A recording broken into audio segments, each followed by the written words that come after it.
আসসালামু আলাইকুম, welcome to my চ্যানেলে। আপনাদেরকে আবারও স্বাগতম নতুন একটি এপিসোডে। আজকে আপনাদের সাথে শেয়ার করব গোলগলার মেক্সি কাটিং। আপনারা কমেন্ট করেছেন গোলগলার মেক্সি কাটিংয়ের ভিডিওটা একদম স্লোভাবে দেওয়ার জন্য। তো আমি লং ভিডিওর মধ্যে দেখিয়ে দিচ্ছি কিভাবে গোলগলার মেক্সি কাটিং করবেন। তো এখানে আমি 3 গজ পরিমাণ কাপড় নিয়েছি। শর্ট হাতা দিয়ে আমি এই মেক্সিটা কাটিং করব। তো 3.5 গজ পরিমাণ কাপড়ও কিন্তু লাগে মেক্সির জন্য। যদি লম্বা সাইজের মানুষ হয় তাহলে তো এটা শর্ট করে বানাবো, তাই 3 গজ পরিমাণ কাপড় দিয়ে কিন্তু হয়ে যাচ্ছে। তো এখানে আমি 3 গজ পরিমাণ কাপড় ডাবল পার্ট করে বিছিয়ে নিয়েছি। এরপর আমি বডির অংশ নিচ্ছি। আমি এখানে বডির অংশ নিয়েছি 44 ইঞ্চি, তাই 44 ইঞ্চির 4 ভাগের 1 ভাগ আমি দাগ দিয়ে নিয়েছি। প্রথম যে দাগটা দিয়েছি এই দাগটা খেয়াল করবেন। এখানে আমি 11 ইঞ্চি নিয়েছি, 44-এর 1 ভাগ নিয়েছি, তারপর এখানে দাগ দিয়ে নিয়েছি। এই দাগের ভিতরে আমি এখানে গলার অংশ, হাতার অংশ, হাতার মোহরার অংশ সব কিছু কাটিং করব। আপনারা একটু খেয়াল করবেন আমি কিভাবে নিচ্ছি। তো এইখানে উপরের দিক দিয়ে আমি 2 ইঞ্চি পরিমাণ গলা এবং লম্বায় 4 ইঞ্চি পরিমাণ এবং কাঁধের মধ্যে 2.5 ইঞ্চি পরিমাণ এবং হাতার মোহরার জন্য নিয়েছি 5.5 ইঞ্চি পরিমাণ। তো এখানে কাঁধের মধ্যে 2.5 ইঞ্চি নেওয়ার পর আরও 1 ইঞ্চি এক্সট্রা করে নিয়েছি। তারপরে হাতার মোহরের জন্য নিয়েছি 6 ইঞ্চি পরিমাণ। তারপরে এইভাবে স্কোয়ারভাবে কাটিং করে দাগ দিয়ে নিচ্ছি স্কোয়ার শেপে। এখানে গলার অংশ গোল করে নিচ্ছি।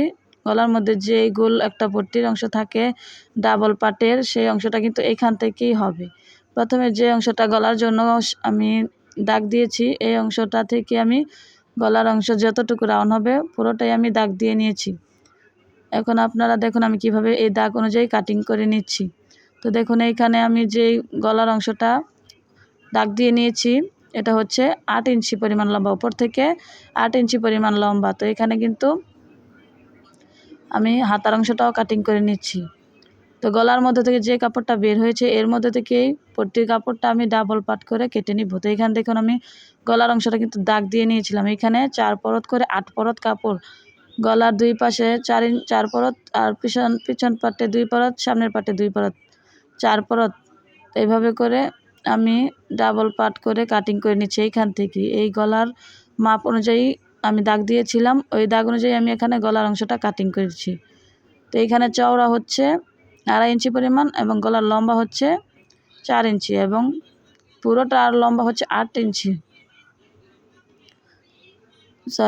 8 ইঞ্চি না, এখানে হচ্ছে 6 ইঞ্চি পুরোটার লম্বা। যেহেতু আমি গলার লম্বা 4 ইঞ্চি নিচ্ছি, নিচে দিয়ে 2.5 ইঞ্চি, 6.5 ইঞ্চি। তো এখানে আমি বসিয়ে দিলাম গলার মধ্যে যতটুকু পরিমাণ কুচি হবে সেই কুচির মধ্যে আমি একটা চিহ্ন দিয়ে দিচ্ছি। এইখান থেকে কুচিটা শুরু হবে।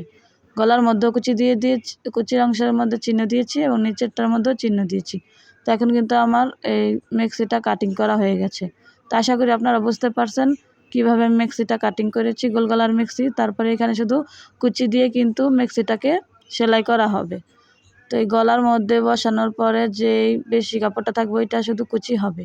তো এখন আমি হাতার অংশ কাটিং করে নিব। হাতার অংশ আমি আলাদাভাবে কেটে রেখে দিয়েছিলাম, সর্বলম্বা রেখে তারপর হাতার অংশ রেখে দিয়েছি। তো এখন আমি হাতার লম্বা নিচ্ছি, অন্য মেক্সির মাপ অনুযায়ী হাতার লম্বাটা নিয়ে নিয়েছি। আপনারা আপনাদের মাপ অনুযায়ী নিয়ে নেবেন।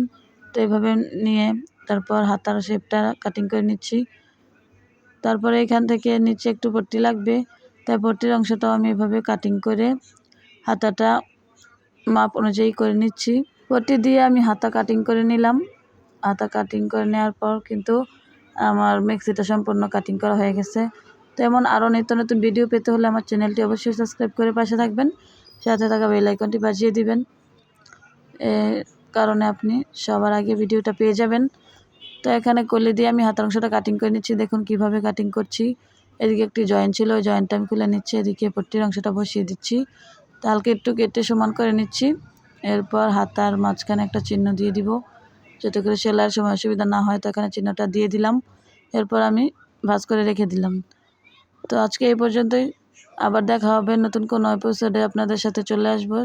তো সবাই সুস্থ থাকবেন, ভালো থাকবেন। আল্লাহ হাফেজ।